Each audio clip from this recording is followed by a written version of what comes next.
Mi invitada de hoy la admiro muchísimo, desde el momento que leí su especialidad y más que nos comparte desde primera persona. Es médico pediatra con diplomados en errores innatos del metabolismo y trastornos del neurodesarrollo. Tiene maestría en educación, inclusión y atención a la diversidad. Es apasionada por el neurodesarrollo, neurodiversidad y aprendizaje. Es especialista en capacitación sobre la salud en edad pediátrica, desarrollo infantil e identificación oportuna con enfoque a derecho. Desde Ecuador nos visita la doctora Catalina Espina y nos platicará sobre la detección de autismo en la niñez.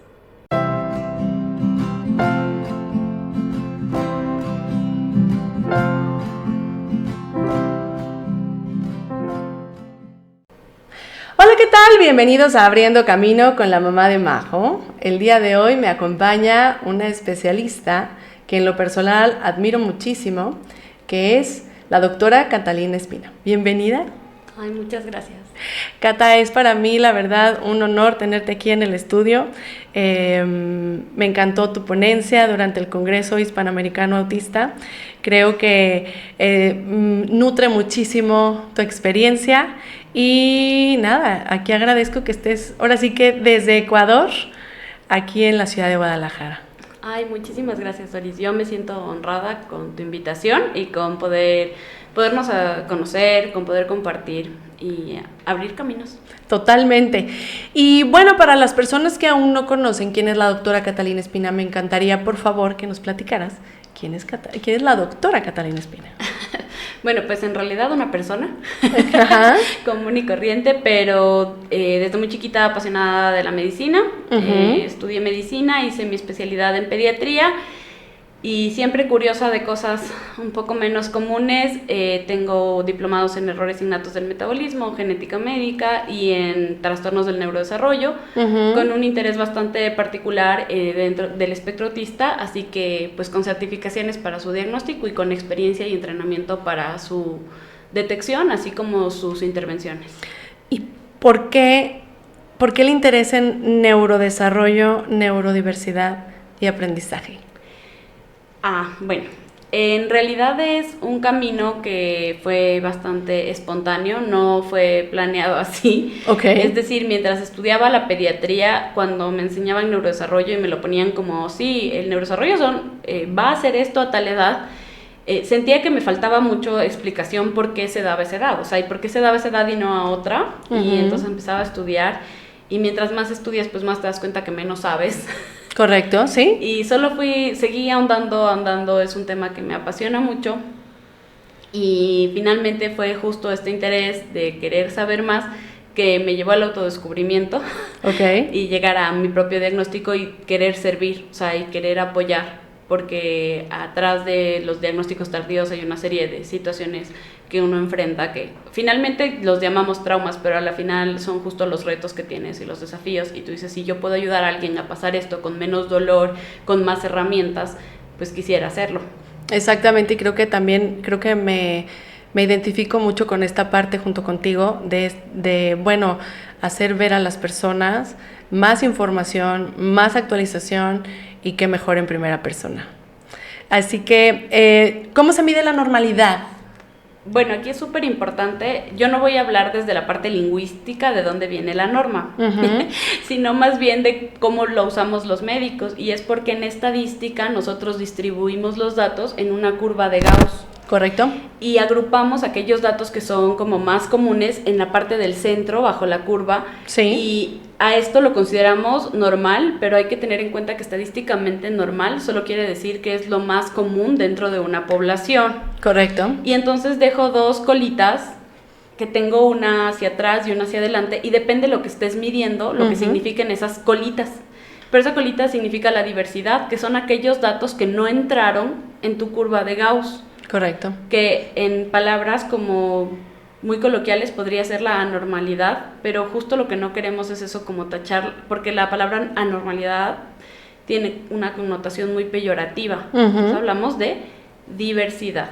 Y cuando hablamos de ciertas características, vamos a ver que la colita que está hacia nuestra izquierda va a ser el hipo, o sea, si es que hablamos de la sensibilidad al sonido, entonces la mayoría escucha de esta frecuencia a esta otra, pero hay gente que que escucha antes de esa frecuencia o después. Vamos a hablar de una hiposensibilidad o una hipersensibilidad y así aplicado a cada una de las características. Ok, bueno, ahorita como en representación, lo que es una gráfica de Gauss, digamos que es como una campana. Una campana, exactamente. Esta curva, los que están en la curva más alta, los que están dentro de este cajón de en medio, son como los que se llaman los normales, y lo pongo entrecomillado para los que nos están escuchando, porque no hay normales, pero es lo que dice lo normal estadísticamente habla. Exactamente, ese es mi, gracias por esa parte, no sabía cómo explicarlo, y los que quedan como en la parte más baja de esa campana o de esa curva, viene siendo esta diversidad. Y además viene, como es estadística, viene súper ligado a dónde lo estás estudiando y con quién.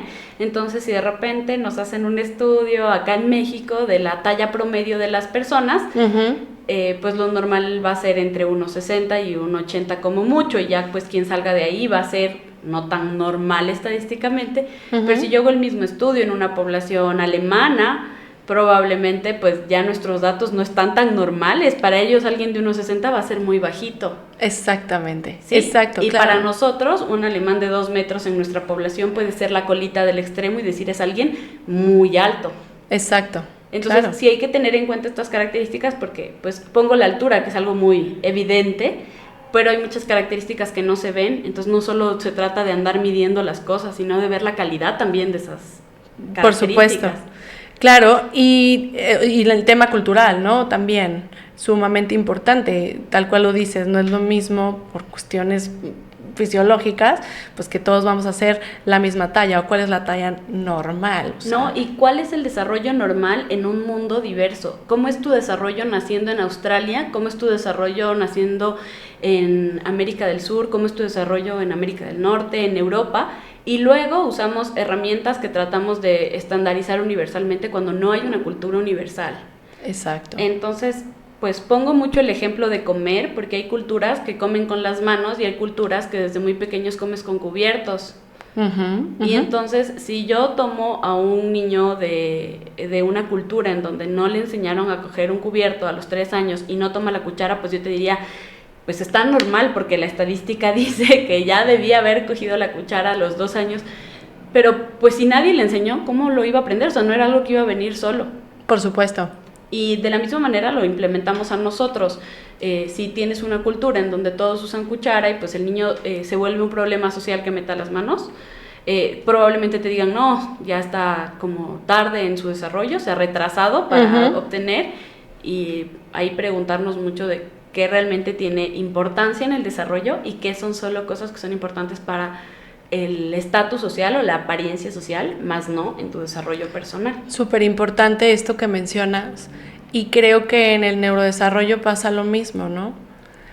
Y bueno, para meternos más como en el tema, platícame por favor, ¿cuáles son las señales de autismo en las primeras infancias? Bueno, es súper importante tener en cuenta que solo van a ser una señal si yo lo considero algo diferente. Mientras se desarrolla una persona y su entorno lo considera pues habitual o no les llama la atención algo, no van a ir a pedir una consulta. Entonces las señales tempranas suelen ser más visibles cuando se convierten en un desafío en la vida diaria de las familias. La medicina o la parte como muy tradicional de los manuales del desarrollo te van a decir señales de alerta, porque pues te tienen que alertar que hay un trastorno del neurodesarrollo, pero en realidad me gusta verlo más como signos tempranos.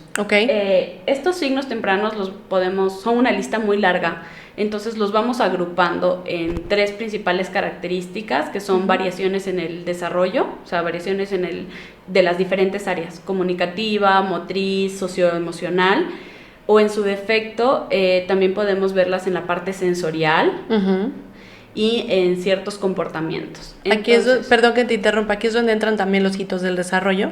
Exactamente. Son una referencia, o sea, los hitos del desarrollo son nada más una referencia para que tú, dentro de estas diferentes áreas, motriz, comunicativa y socioemocional, puedas saber cómo debería esperar el desarrollo de un niño, pero siempre considerando mucho los factores personales del niño, los familiares que son del entorno y de la sociedad en la que se desenvuelve. Entonces podemos decir que hay variaciones tempranas en la comunicación de los niños que nos pueden estar ya dando señales de que hay un procesamiento autista, considerando que el autismo es una forma diferente de percibir, procesar y responder a los estímulos. Entonces, estas variaciones en la comunicación es como que básicamente cuando los vemos interactuar con niños de otra edad, o de la misma edad, perdón, sentimos que no hacen lo mismo, entonces no señalan cuando tienen que señalar. Nosotros ya esperamos que alrededor de los 12 meses señalen, nosotros esperamos que vayan diciendo más de 50 palabras a los 2 años. Si eso no ha sucedido, pues empiezan el pediatra o el especialista que esté cerca, debe ir notando que no, el desarrollo pues no está como nosotros esperamos y son las señales tempranas. Ya. ¿Por qué es importante identificarlas? Porque ojo que también aquí viene que si tu entorno es súper complaciente, y muy cariñoso o muy comprensivo, va a pasar no por una normalidad ni una alerta, sino por una peculiaridad. O sea, peculiarmente a él no le gusta la comida que se ve roja y nada más no le sirvo y así estamos bien. Y pues mientras no sea un problema para esa familia evitar el rojo en la comida, nunca te van a consultar por ello. Claro. Pero se vuelve importante cuando yo determino que estas variaciones pueden darme herramientas para mejorar su entorno, porque si entonces a mí lo que me preocupa es que cada que le sirvo rojo se pone muy mal o quiere vomitar o en su defecto no come nada ya porque había algo rojo, el yo identificar por qué le está pasando, que tiene una hipersensibilidad asociada al color de la comida o asociada a diferentes características, me va a ayudar a ofrecerle una mejor alimentación. Por supuesto. Si yo tengo problemas tengo un desafío en la forma en la que está aprendiendo la comunicación, justo el poder saber que es autista me va a ayudar a buscar más herramientas de comunicación que las tradicionales, porque no estoy esperando un desarrollo habitual, y además considerar que la comunicación es mucho más que solo la parte verbal o solo la parte hablante.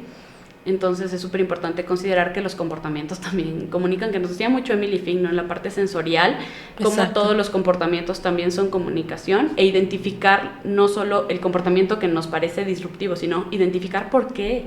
Exactamente. Aquí hablamos mucho en este tema de las conductas, de no te fijes en la conducta, fíjate en el detonante. O sea, ¿qué es lo que está provocando esta conducta? O sea, yo, por ejemplo, lo pongo muy en mi tema personal. Cuando Majo empieza muy inquieta o que le llaman muy hiperactiva, es o tiene hambre o tiene sueño. O sea, pero es su forma de cómo ella intenta comunicarlo. Pero esto pues ahora sí que lo hemos tratado de aprender, pero en base a observación. Y hay muchas veces que los papás, tristemente, a lo mejor ven como, este es un niño problema, cuando en realidad nos tenemos que dar cuenta de sus necesidades o de lo que nos está tratando de decir, ¿no?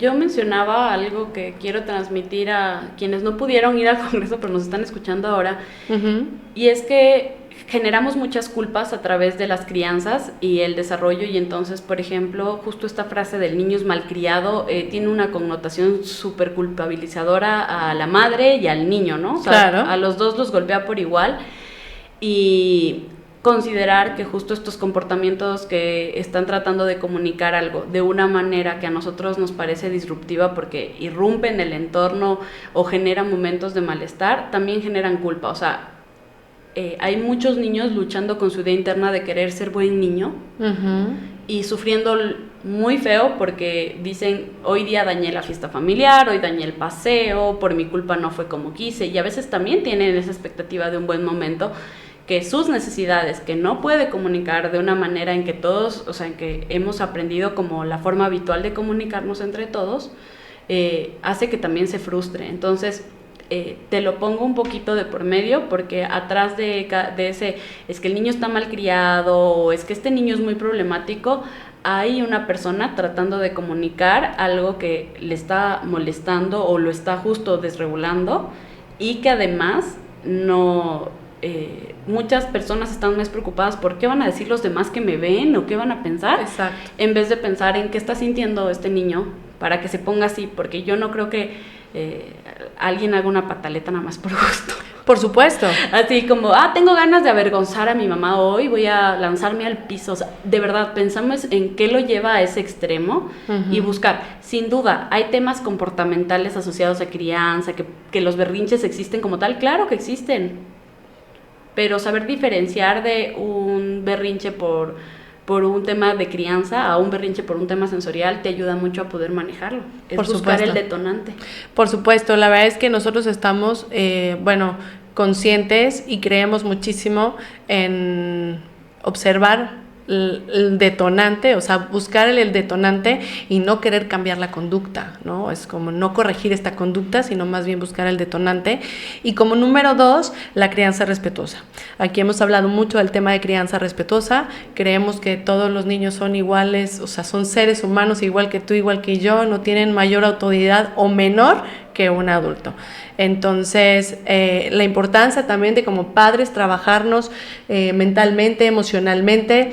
También caemos desregulados, lo hemos platicado también aquí, también caemos en estar desregulados, tenemos que encontrar nuestras herramientas para regularnos, para volver a retomar el control o el respeto, sobre todo, ¿no? Y cuando las encuentres, no solo encontrarlas para ti, porque muchas veces esas herramientas pueden servir de corregulación.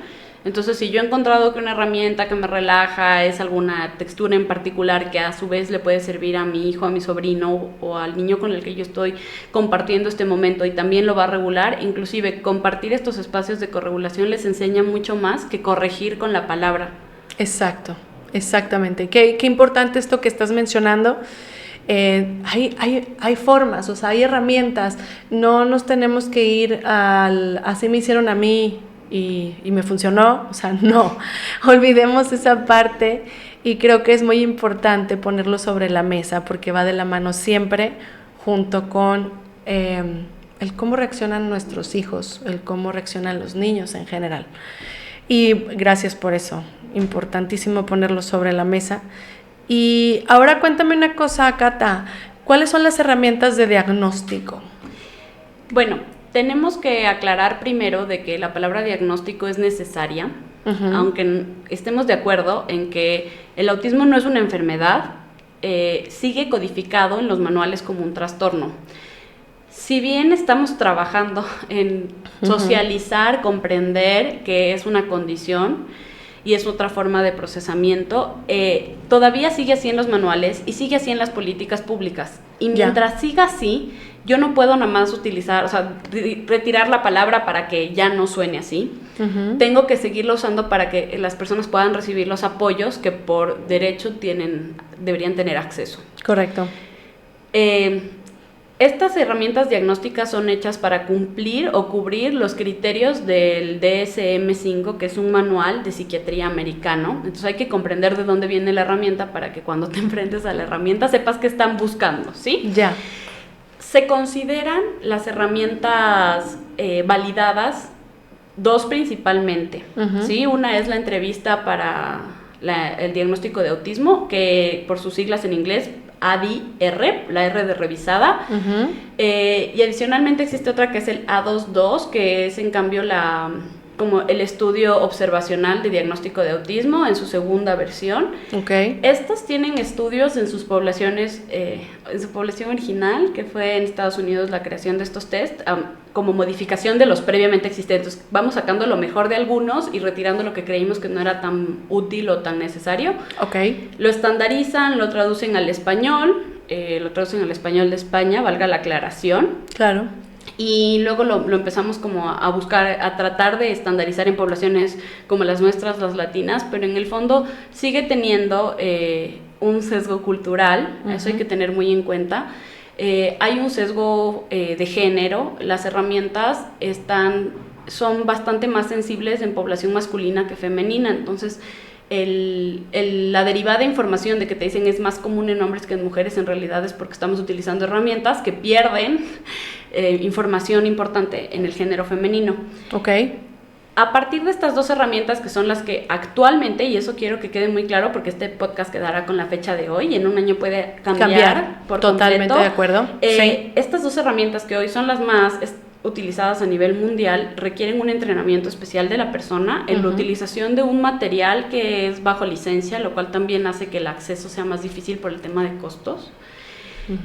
Y de este estudio del ADI-R y del A22 nace una herramienta que la elaboraron aquí en México, que es el CRIDI, y pues hace un extracto de las preguntas más sensibles, permite una evaluación un poco más pronta y pues más allá del costo de capacitación de la persona que accede a certificarse en el CRIDI, no tiene como tal un valor para su aplicación. Eso también lo vuelve un poco más asequible, al menos para quienes están aquí en la República Mexicana, considerando que el profesional tiene que estar acreditado con la persona que realizó la herramienta. La herramienta. Ok, y ahorita mencionaste esta parte de que hay que tomar en cuenta mucho el sesgo cultural. ¿Por qué? Lo hablábamos hace un minuto, ¿no? El desarrollo no es universal y depende mucho en tu cultura qué es considerado normal y qué no es tan normal, es decir, qué es lo habitual. Cuando tengo en cuenta eso, me voy a dar cuenta que, por ejemplo, los juguetes que puede utilizar una batería diagnóstica sean juguetes que en tu cultura no se utilizan. Voy a poner un ejemplo muy claro y es un Jackbox que viene en el kit de helados 2. Es un payasito que tras dar vueltas a una perilla salta de una caja. Ese juguete, pues supongo es como muy habitual en Norteamérica, pero por ejemplo en países de Sudamérica nosotros... No es un juguete habitual en tu casa, es decir, no es que tienes como mucha intuición de que dando la vuelta a la perilla va a saltar el jack. Claro, sí, ¿no?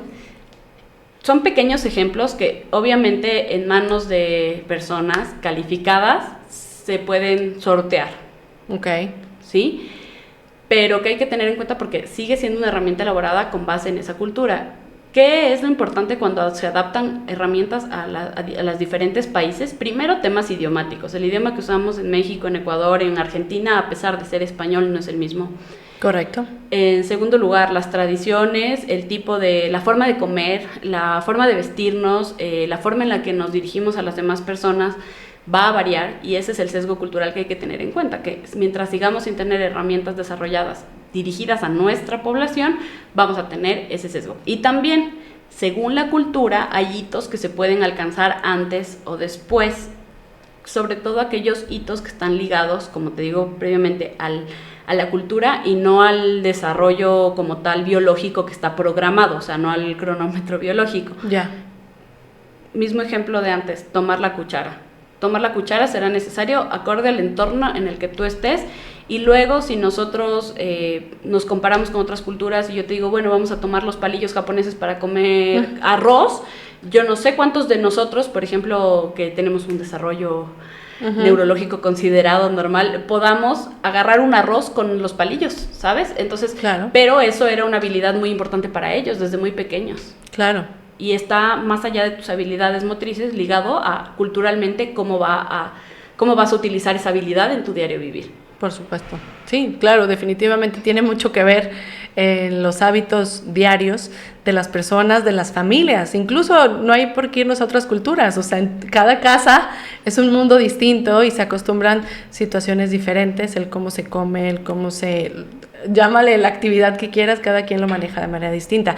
Podemos tener a lo mejor similitudes o hacer cosas muy parecidas, pero finalmente... No hay una forma universal. Exactamente, y qué importante resaltarlo y ponerlo como a considerar y hacer esta reflexión para muchas personas que seguramente nos están escuchando, que se dedican al diagnóstico e intervención.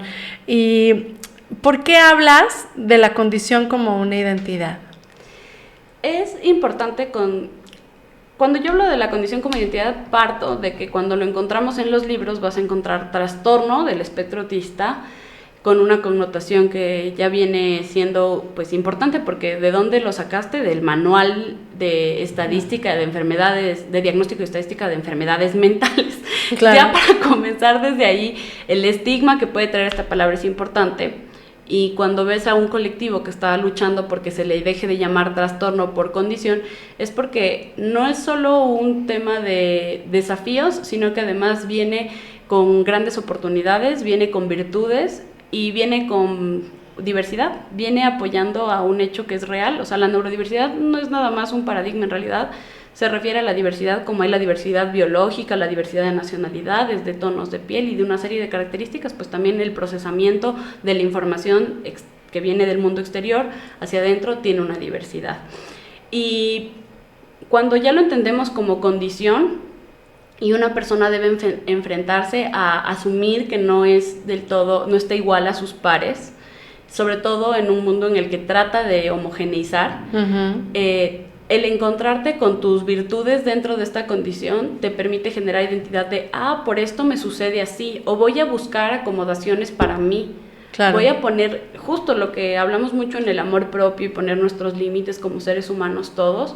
Para una persona neurodivergente es súper importante identificar cuáles van a ser esos límites. Y como son míos, porque no los voy a compartir precisamente con todos los neurodivergentes, es parte de mi identidad, de quién soy, de por qué he percibido la vida de otra manera.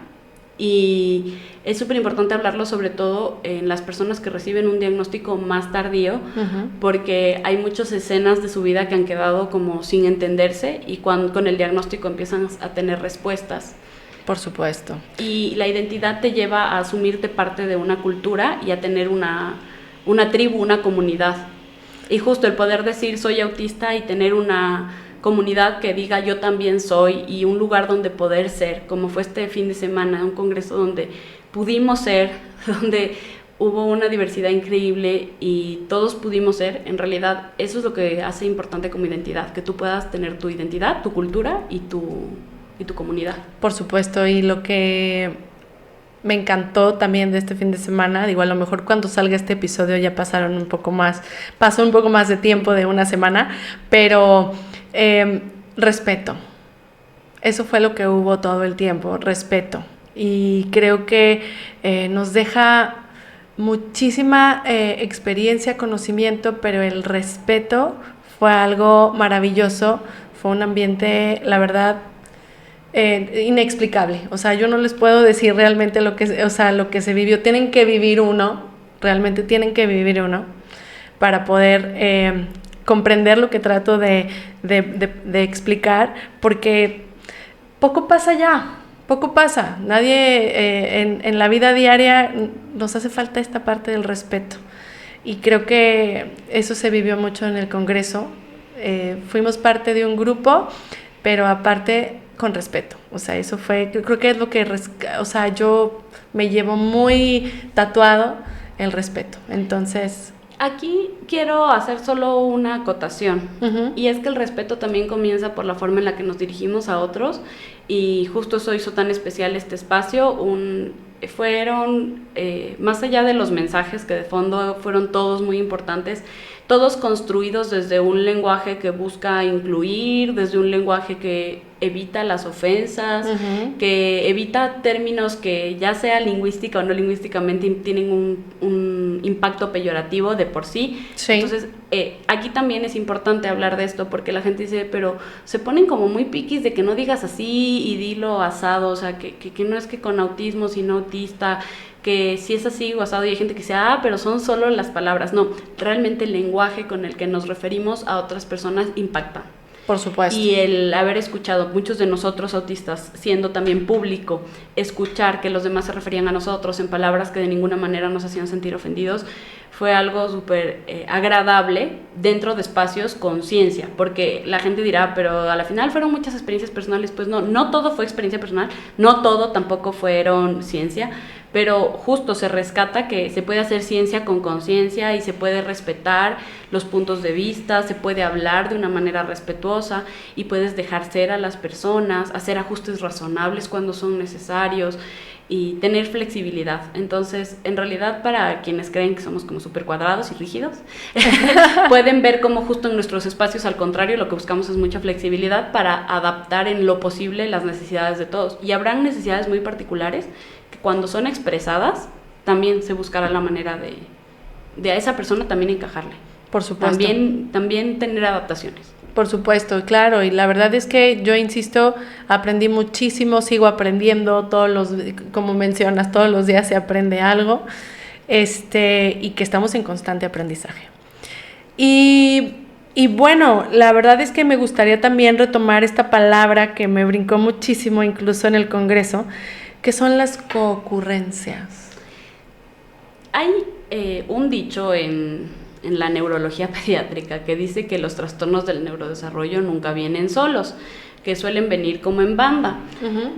Insisto, es desde la parte clínica, por eso les llama trastornos, pero en realidad hoy en día lo estamos manejando como un continuo de la neurodivergencia, en el que hay ciertos espacios grises en el que una condición se entremezcla con otra. Entonces, en el autismo, que hay una variación en el procesamiento de la información que se manifiesta como variaciones en la comunicación y variaciones en las relaciones sociales, se puede ver solapado por otras situaciones dentro de la neurodivergencia, y cuando ocurren juntos los vamos a llamar concurrencias. ¿Cómo lo vamos a encontrar en la literatura científica? Como comorbilidades, pero la palabra comorbilidad significa dos enfermedades que van juntas. Ya. Entonces necesitamos justo ir deconstruyendo nuestro lenguaje y decir, son dos situaciones que ocurren al mismo tiempo, ocurren. Algunas sí serán morbilidades, hay situaciones que sí son patologías que ocurren con el autismo. Okay. O sea, tienes autismo y tienes fibromialgia. No, la fibromialgia sigue siendo una condición de enfermedad porque te quita tu bienestar físico. Correcto. Sí, pero al coocurrir, pues ya son coocurrentes. También va a suceder que tengamos situaciones de la neurodivergencia que no siempre son reconocidas como trastornos, como puede ser las altas capacidades. Porque en el manual está pues la discapacidad intelectual, pero no está las altas capacidades.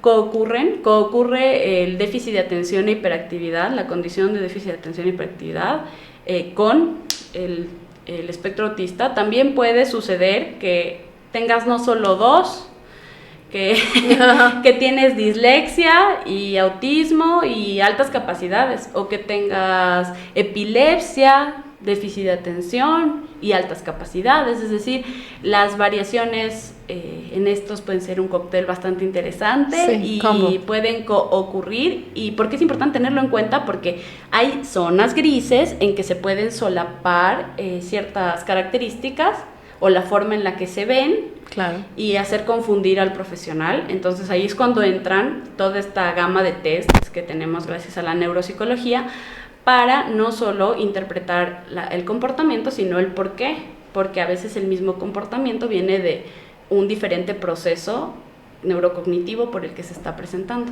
Por supuesto, y qué importante hablar de esto, porque ya lo hemos tocado aquí el tema antes, de que es autista y genio, y pues es un error que finalmente no es que a todos les suceda. Y muchos creen que es un halago, o sea, como que te dicen, pero entonces casi no se te nota y es un halago. En realidad es una forma de invisibilizar los desafíos que tienes a diario. Por supuesto. Además es una carga sobre los hombros, como si no fuera suficiente el mundo loco en el que vivimos, que espera que cada día produzcas más, que cada día hagas más, o sea, y que seas como que tengas éxitos constantes y bastante visibles además. Claro. Y pones otra carga encima, como que si eres autista y eres muy inteligente, pues además, pues, ¿por qué no estás creando el proceso histórico que va a marcar a la humanidad? Y es una carga muy pesada de vida. Entonces también es importante eliminar etiquetas como el alto o el bajo funcionamiento, que son súper capacitistas, porque en el un extremo sobrevalúas las habilidades, dejando de lado los desafíos y brindar apoyos. Claro. Y por el otro lado, solo estás valorando cuáles son los desafíos que tiene una persona sin considerar que todos tenemos virtudes y defectos. Entonces es importante quitar estas cargas de prejuicio sobre las personas, además por el resultado que están, por su capacidad de producción. Por supuesto. Y por eso hablamos de capacitismo, que hay que dejar de ver a las personas por lo que producen, sino por lo que son. Exactamente. Y como son con virtudes y defectos, porque también no podemos idealizar a personas que hacen cosas como muy buenas, porque todos vamos a tener pues nuestro defecto, nuestro momento de a malas, ¿sí? Por supuesto, y creo que esta parte de que nada más mencionan la parte de trastorno por déficit de atención, nunca pone atención, es muy distraído. O sea, no, hay que informarse más, va muchísimo más allá. Es una persona que nunca le va a ir bien en la escuela, puede ser brillante en la escuela, pero tener otros retos importantes atrás, o ser autista más altas capacidades, más TDAH, o sea, y como hablas tú de estos cócteles, pero que necesita evidentemente adaptaciones razonables a toda esta parte, porque también lo mencionaba el doctor Ernesto Reaño en uno de sus comentarios, que dice, ¿qué pasa cuando es autista y aparte altas capacidades? Dice, bueno, ya tiene la vida resuelta, ¿no? Cuando en realidad necesita adaptaciones razonables también al ser altas capacidades, porque también suele ser una condición complicada emocionalmente y vaya, muchísimas cosas más. Pues tiene implicaciones. Nos gusta resaltar los picos de brillantez y no queremos aceptar como nuestros defectos, y no, sí, justo es esto, depende mucho de cuáles son las áreas de fortaleza, porque ya antes hablábamos de la inteligencia ligada únicamente a la lógico-matemática y a la comunicativa, o sea, porque además la gente te ve qué tan inteligente eres según cuánto puedes comunicarte. Si no lo haces muy bien o lo haces de una manera diferente, claro, probablemente tachen directamente tu inteligencia, cuando no son directamente relacionables. Uh-huh. Y ahora sabemos que existen inteligencias múltiples, entonces por ahí los desafíos, una persona muy brillante en lo lógico-matemático, pero de repente tiene desafíos físicos, ¿sabes?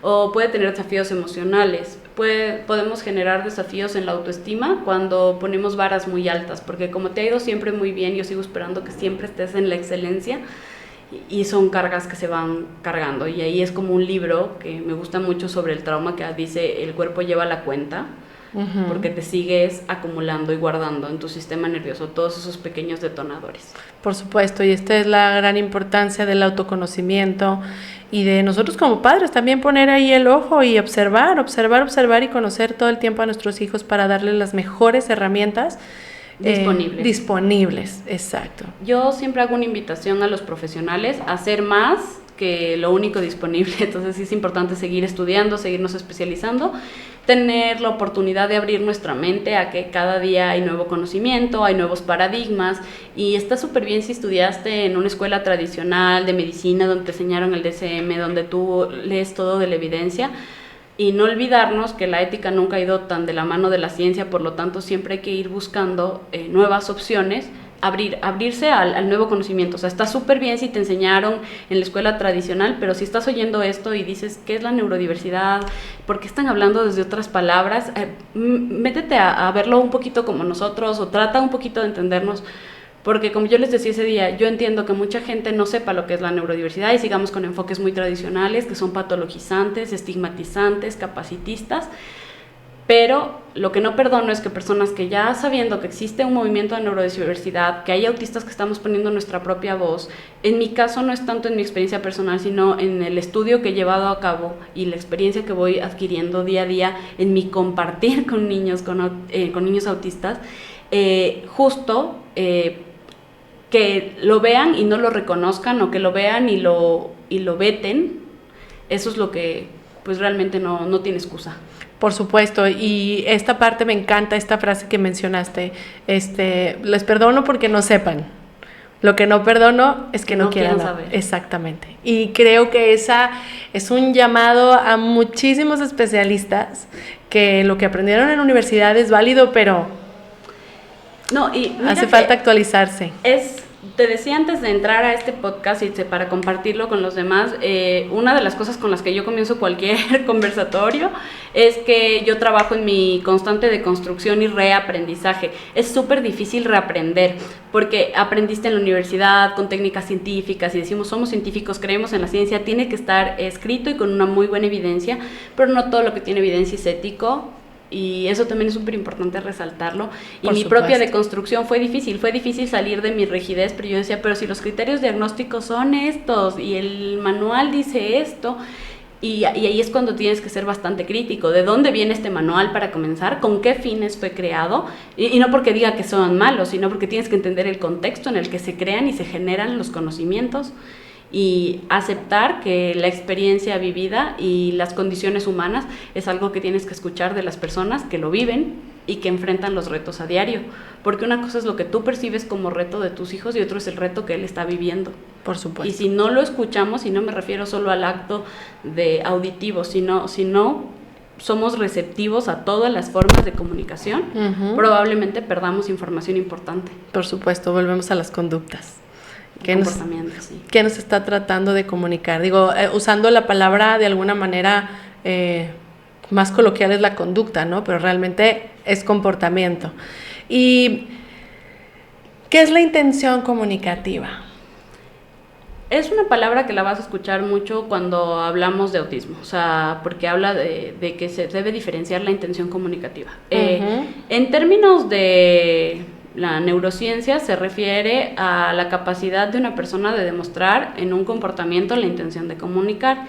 Y se cree que muchos comportamientos que se los determina como características autistas no son comunicativos, es decir, por ejemplo, movimientos de stimming o movimientos de estereotipias que se consideran no comunicativos. Al final del día es un concepto muy cuestionable, porque hasta qué punto haces las cosas por comunicar o no, ¿sí? O sea, puede ser que yo me sienta muy feliz y aplauda, y tú lo tomes como que te estoy comunicando que estoy feliz, como puede que yo lo haga solo para mí. Entonces, en realidad es un término que vamos de a poco quitándole importancia, porque estamos muy conscientes de que el comportamiento comunica, de que es imposible no comunicar, porque aun cuando estás aburrido, sentadito sin decir nada, pues tu cara dice algo para quien la quiere ver, y eso también es importante. Por supuesto. Para quien quiere escuchar, para quien quiere entender, está ahí el mensaje. Por supuesto, sí, claro, desde cómo estás sentado. Tu proxémica, tu kinésica, todo tú comunica. y cuando veo un movimiento en un niño que aparentemente para mí no tiene funcionalidad, entonces yo veo a un niño que está corriendo en círculos y pues en mi mente o en mi expectativa de normalidad, pues ese movimiento no tiene ningún sentido. Oye, pero ese sentido que tiene es para él porque está buscando un estímulo que le parece muy placentero, o en su defecto le ayuda a distraerse de otro estímulo que no era placentero. Volvemos a donde comenzamos. No claro. Busques juzgar el comportamiento, busca qué lo detonó y si realmente le hace daño a alguien, porque si se está dando vueltas solo, pero no le molesta absolutamente a nadie, no es un comportamiento que yo deba modificar si no le hace daño a nadie y en realidad le genera felicidad. Por supuesto. Ahora, si su movimiento es me estoy golpeando la cabeza y me estoy generando daño, sí va a ser bastante más importante buscar de dónde vino ese comportamiento para evitar que se siga haciendo daño. Y entender qué te puede estar causando que tú busques un dolor, o sea... Por supuesto, como autoestímulo de alguna manera para regular la situación, el momento, lo que estás sintiendo en ese momento. Sí, entonces... Claro, y bueno, entonces, ¿qué es hiper y qué es hipo? Hablábamos de la campana de Gauss. Ajá. Cuando... nosotros vemos esto, tenemos que considerar que vamos a meter aquí una característica. La pusimos como ejemplo la talla, pero ahora vamos a poner la parte sensorial, ¿sí? Bien. Puede ser que yo voy a poner los sonidos en la campana de Gauss. Y yo siento que hay un sonido que, pues en realidad para la mayoría de nosotros es perceptible, pero alguien lo perdió. O sea, no lo escuchó, es hiposensible. O puede ser alguien que ruidos determinados te generen una hipersensibilidad, pero no todo, como te decía, cabe en la campana, porque puede que no sea dependiente nada más de los decibeles del sonido, o de la frecuencia, o de si es grave o agudo, sino en particular alguna característica muy puntual. Claro. Entonces ahí es cuando está toda la diversidad. Lo mismo la parte táctil. Puede ser que tú pierdas ciertas sensaciones táctiles o alguien que no se percate mucho si la sábana estaba suave o muy rugosa, y hayan personas que ciertas texturas pues las sientan mucho. Hay personas que no sienten que su ropa tiene etiquetas y hay personas que la sentimos mucho en un nivel de que llega a ser como insoportable. Espinas, claro. La sensibilidad que tú puedes tener superficial, de repente pierdes estímulos superficiales, pero por el contrario, por ejemplo, los estímulos profundos en tu piel te hagan sentir calma, puede ser, o que por el contrario te moleste tanto que no desees contacto físico. Ya. Entonces, vamos viendo que van a haber, cada perfil tiene como o mucha o poca sensibilidad en algo, muy hipersensible o muy hiposensible, y algunos ni siquiera van a ser ni hipo ni hiper, sino buscadores de ese estímulo, es decir, lo perciben dentro de un rango de variabilidad habitual, pero lo siguen buscando porque les genera mucho placer, son buscadores de estímulos. Ya. Entonces de repente es un niño que está golpeando la tacita contra la mesa y solo el tin, tin, tin que produce le genera gusto y lo sigue buscando el sonido, bota las cosas para seguir buscando el sonido, giro la rueda porque el estímulo que me produce visualmente ese giro me parece pues emocionante, fantástico o interesante. Claro, hay infinidad de estímulos y situaciones que pueden ser tanto hipo como hiper. Así es. Y a mí me llamaba mucho también la atención esta parte del mutismo situacional. ¿Qué es el mutismo situacional? Vamos a encontrar en muchos textos hablar del mutismo selectivo. Se considera una condición en el neurodesarrollo en el que un individuo presenta periodos de silencio en ciertas circunstancias.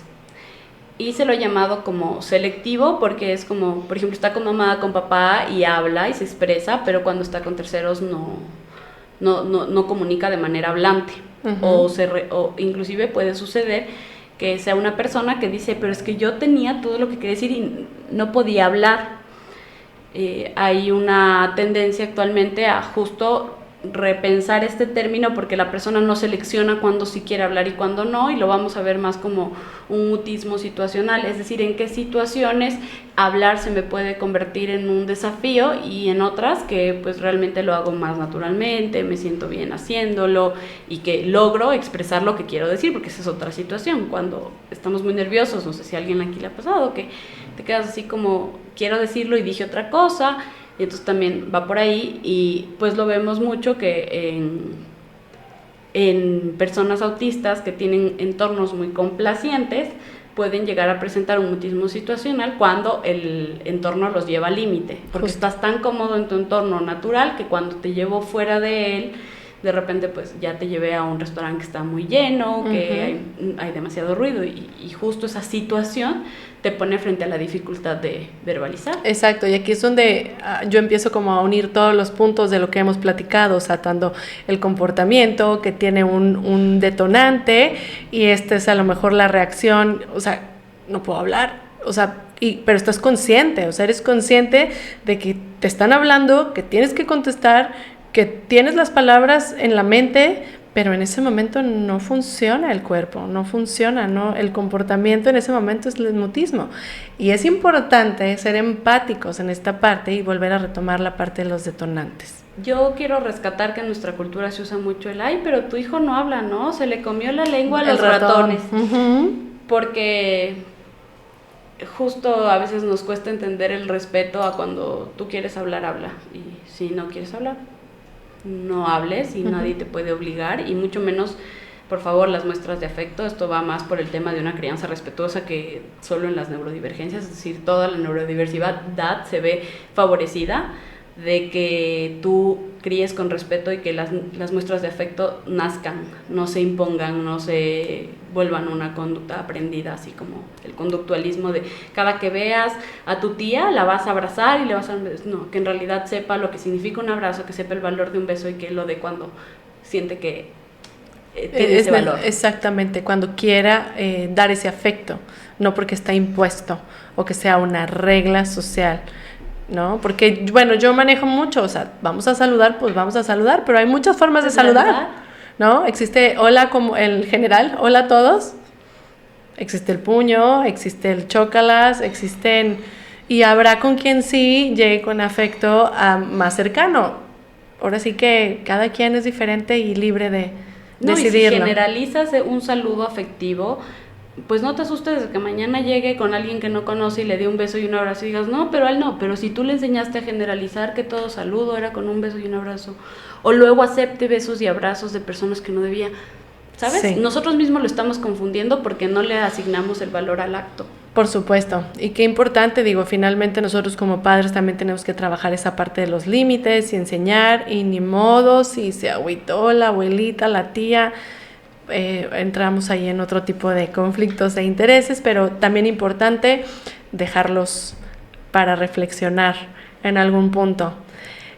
¿Qué consideras tú que le hace falta a los especialistas a la hora de dar un diagnóstico sobre el neurodesarrollo? Creo que primero quitar el criterio personal, en el sentido de que o sea, el profesional tiene un criterio asignado al autismo como algo negativo y entonces te voy a diagnosticar y lo primero que hago es pasarte el pañuelito porque te estoy diciendo una mala noticia, Es decir, le estás cargando de valor a este diagnóstico. Entonces, puede ser algo positivo o no tan positivo acorde a la familia, las circunstancias, la forma en la que te lo expliquen. Entonces, creo que es una invitación a todos quienes trabajamos en neurodesarrollo a saber elegir nuestras palabras, a considerar el estado emocional de las otras personas. Por supuesto. En darnos el tiempo necesario. O sea, un diagnóstico no es nada más darle a alguien un informe y decirle, bueno, y te lo lees y me dices qué opinas, ¿no? O sea, en realidad es darme el tiempo de explicarte por qué llegamos a la conclusión que hayamos llegado, o sea el diagnóstico, autismo, déficit de atención, dislexia, cualquier tipo de problema o desafío en el aprendizaje, darme el tiempo de explicarte de dónde llegaron esas conclusiones, explicar también cuáles son las zonas grises o por qué ese diagnóstico podría cambiarse en otro momento sin que implique que la evaluación actual esté mal, tener en cuenta una comunicación asertiva, escuchar cuáles son las inquietudes, porque de repente la inquietud de una mamá no es qué tiene mi hijo, sino qué puedo hacer por él. Y de repente otra mamá necesita que le explique súper bien qué es ese diagnóstico para recién ahí poder armar una estrategia. Por supuesto. Y esas necesidades individuales hay que responderlas.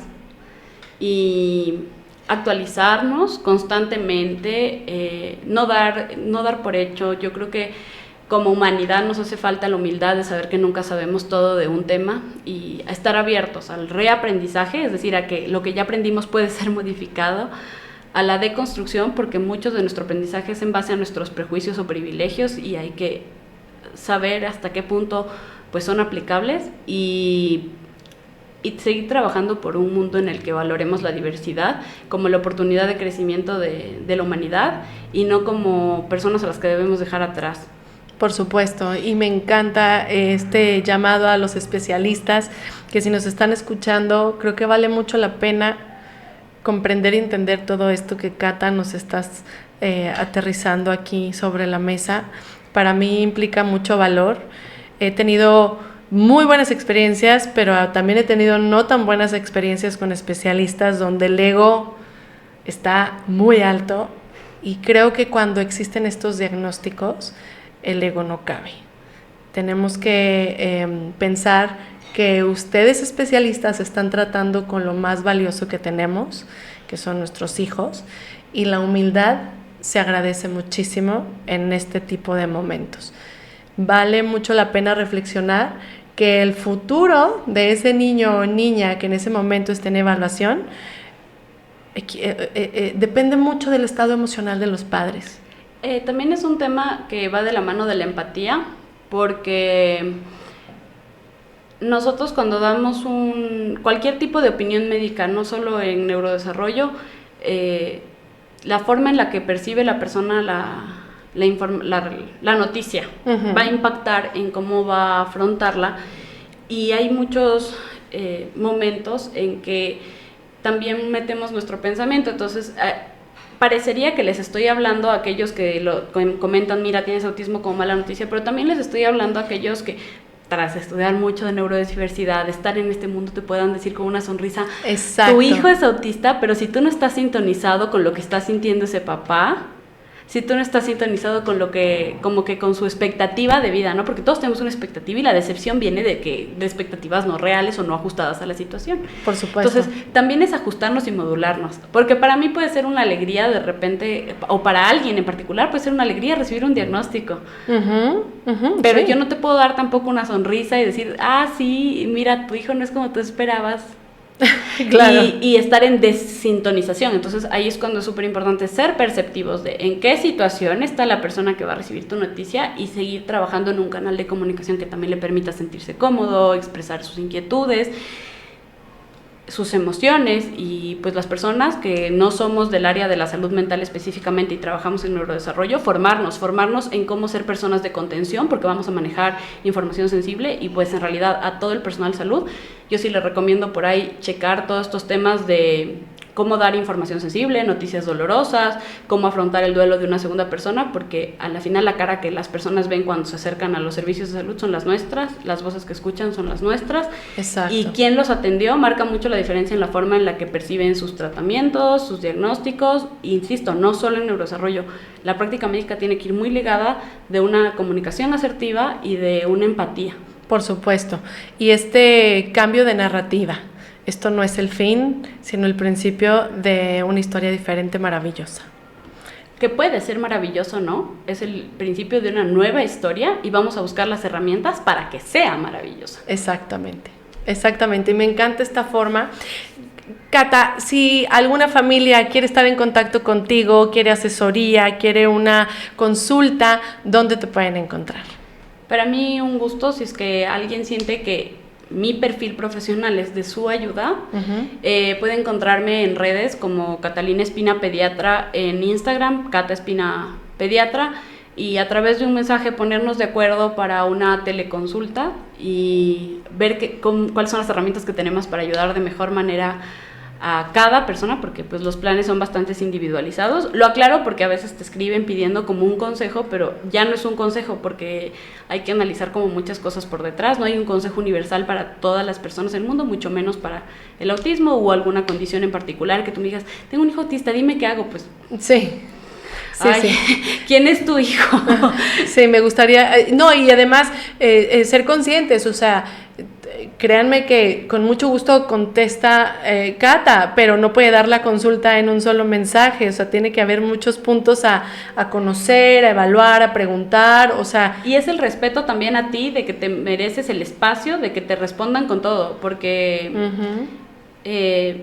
prefiero que piensen que soy mala onda por no responder un mensaje cuando lo considero inapropiado, a que yo te dé una respuesta por el medio inadecuado sin la información que yo necesitaba para realmente dártela. Entonces, claro, pero con muchísimo gusto, claro, las puertas, agendamos en un espacio que sea cómodo para ambos, y así como lo hemos hecho hoy, Doris, estoy muy agradecida porque me hayas invitado aquí. No, la verdad es que yo sigo todavía con las emociones del Congreso al máximo.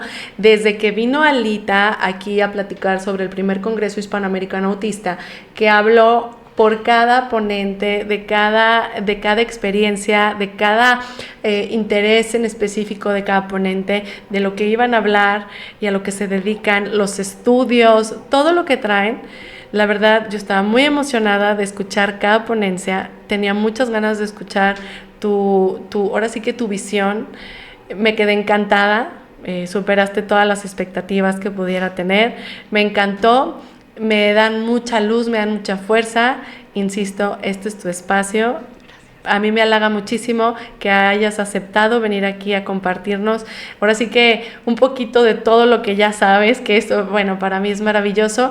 Y nada, decirte que aquí en México, aquí en Guadalajara, tienes tu casa, tu espacio, y nada, muchísimas gracias. Gracias a ti y gracias a la apertura que he recibido. En realidad era un desafío personal por temas míos volver a México, y me voy tan llena de cariño. O sea, de verdad ha sido recargar el corazón, recargar el espíritu, encontrarme con mi comunidad. Gracias a todos quienes estuvieron presentes, y que sepan que seguimos haciendo esfuerzos para que cada vez poder llegar a más espacios. También buscamos más accesibilidad, es algo que lo tenemos en cuenta, y que nos podamos seguir encontrando en estos espacios que son importantes, que son informativos, y con que llegue a una persona.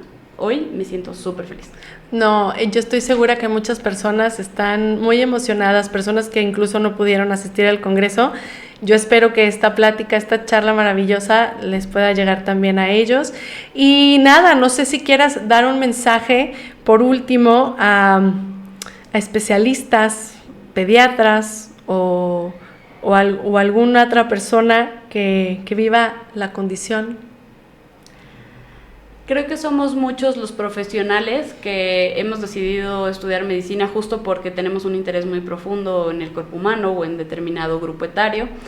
Decirles que ya nos vamos organizando, nos hemos estado encontrando de a poquito para organizarnos como profesionales de la salud autistas, y darles un abrazo grande. El sistema de educación médica en Latinoamérica tiene mucho que aprender sobre la educación sin violencia, y entonces para todos ellos que han sufrido violencias, mi abrazo más grande, que sepan que cuando estamos juntos sí somos más fuertes.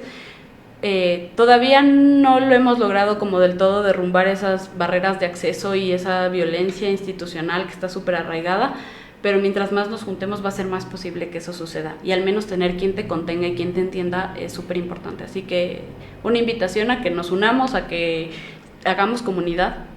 Claro, y aquí es donde me gustaría agregar, y lo digo muchísimo y lo vuelvo a decir, de una gran especialista aquí en Guadalajara. Las cosas están pasando, no solo en las escuelas, no solo en las infancias, también en la parte adulta las cosas están sucediendo y eso, la verdad, nos llena de fe y esperanza que se están logrando las cosas. De a poquito, ¿no? De a poquito. Cata, muchísimas gracias por habernos acompañado.